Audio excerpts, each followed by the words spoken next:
რას დავბედით? იმაზე რაც ვაკეთებ და იმაზე მოკლედ დროში. შეიძლება მართლაც ევროპაც გავავოცო. Поздравляю весь личный состав. კარგი მანევრია ძალიან. დიაბოლოვაში გადაცემდა. ეს მაგარი მოიფიქრა რუსის პროპაგანდამ. არა, განა ახლა მოიფიქრა. დიდი ხანია ამას აკეთებს, მაგრამ რომ არ მალავს ცოტა გასაკვირიკია. ეს არის ვაშა გადაცემა. თენგიზ გოგოტიშვილის სპეციალური პოდკასტი.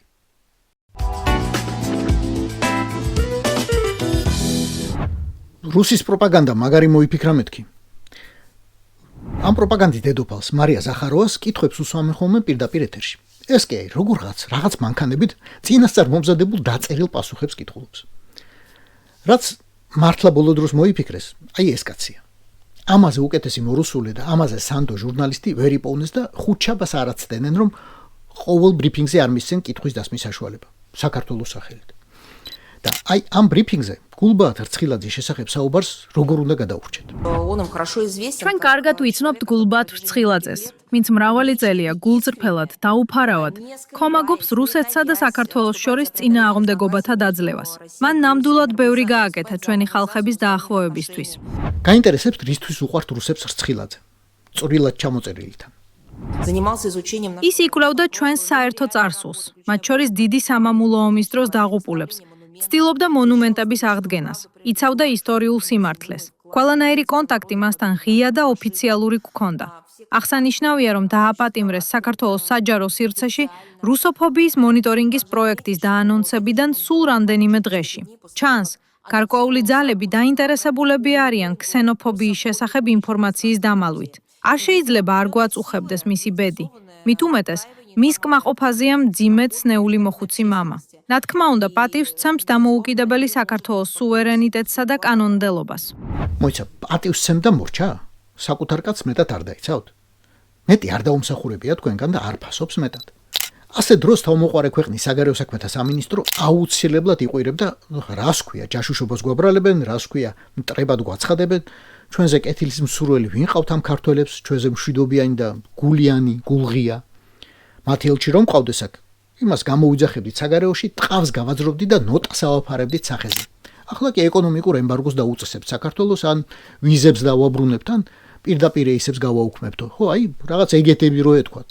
ახლა ზახაროვა ლავრობს, მით უმეტეს გაეკეთებინათ. დავიჯერებდი, რომ პროჭორლელებმა შავი კატებივით გადაურბინეს წინ.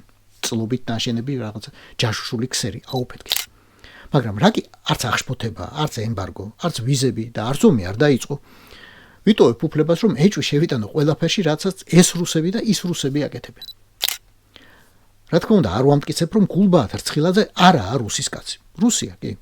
ამ თავისი რუსობისთვის უკვე 10 წლეულებია იღებს დაფინანსებას რუსეთისგან. აი ფაქტს უდევს, აი არაჩვეულებრივი გამოძიება და ყველას ურჩევს წაიკითხოს, ვისაც ზოგადად აინტერესებს შავი რუბლებისა და შავი დოლარების ბრუნვის მექანიკა. მაგრამ რუსის კაცობა არ ნიშნავს რუსის ჯაშუშობას. ჯაშუშობა ნიშნავს საიდუმლო ინფორმაციის მოპოვებასა და გადაცემას სხვა ქვეყნის სპეცსამსახურისთვის. ამ რცხილაძის შემთხვევაში კი მე მგონი, ყველაფერი ზედაპირზე იდო. ბუღალტერის გარდა. უფრო ზუსტად, ისეთები იდო ზედაპირზე, რომ იმის სიღრმეში რაღა უნდა დარჩენილიყო ვერ ხვდები. და ამიტომ დავიტოვებ უფლებას ალტერნატიული ახსნა ვეძებო. კერძოდ, რცხილაძე არის რუსის კაცი და მოსკოვში ყავს კონკრეტული მფარველები. მაგრამ საქართველოზე მუშაობს ერთბაშად რამდენიმე რუსული ჯგუფი, რომელიც თან ერთმანეთთან კონკურენციაშია. მხოლოდ ერთი მაგალითი, გაიხსენეთ საჯარო კონფლიქტი ბესმერტნი პოლკის ჩასატარებლად, რაშიც მოსკოვიდან ალბათ კაი დაფინანსება მოდიოდა და ფული იხსნებოდა. რცხილაძე 2019 წელს მსვლელობის ჩატარებისთვის დაუპირისპირდა რევაზ გოგიძესა და მის მეუღლეს ლიკა ზახაროვას, რომლებიც ამ აქციის ორგანიზატორებად თავიდანვე იყვნენ, იგულისხმებოდნენ და სულ რუსის აგენტები ეძახა მათ. მაშინ ყველამ ჩავთვალეთ, რომ რაღაც ორი რუსული სამსახური, ალბათ ორი სპეცსამსახური საქართველოს გამო კონკურენციის აქტიურ ფაზაში შევიდა და ახლა რატომაა გამორიცხული, რომ იგივე ხდებოდეს. რომ გულბაათ რცხილაძე ვთქვათ, გერეუზე მუშაობდა და მერე კონკურენტმა ფსბ-მ თავისი ადგილობრივი ფილიალის სუსის ხელით მოიცილა. თან გაჭრილი კარტია, ყველა ცნობს სახესა და მიხრა-მუხრაზე და მასთან ურთიერთობაზე ალბათ ბევრი უარს ამბობს. ახლა უკვე შეიძლება სხვა ფიგურების ამოწევა, ვინც ნაკლებად ცნობადია, მაგრამ ამბიციურია და არანაკლებს გააკეთებს რეზიდენტურაში. ახსნა შეიძლება უფრო მარტივიც იყოს. მოსკოვში უბრალოდ ჩათვალეს, რომ რცხილაძემ რაღაც პროექტების ფული შეჭამა. მაგალითად რუსოფობიის აღმრიცხველი საბჭოს შექმნისას, რომელიც 25 მაისს გამოაცხადა. და დასაჯეს ასე. კიდევ 1000-ნაირად შეიძლება ცხილაძის დაჭერის ახსნა. ოღონდ არც ერთ შემთხვევაში, არც ერთში არ შეიძლება დაჯერება, რომ პროჭურვილი საქართველოს ზოგადად რუსულ გავლენას ებრძვის. მართლა ასე რომ იყოს, ფორკილებს სულ სხვა კაცს დაადებდნენ. დასაწყისისთვის. ეს იყო ვაშე გადაცემა. თენგის გოგოტიშვილის სპეციალური პოდკასტი.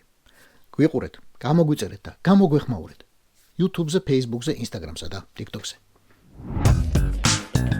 რაც დავდივით, იმაზეც ვაკეთებ და იმაზე მოკლედ დროში. შეიძლება მართლაც ევროპაც გავავოცო. Поздравляю весь личный состав. კარგი მანევრია ძალიან.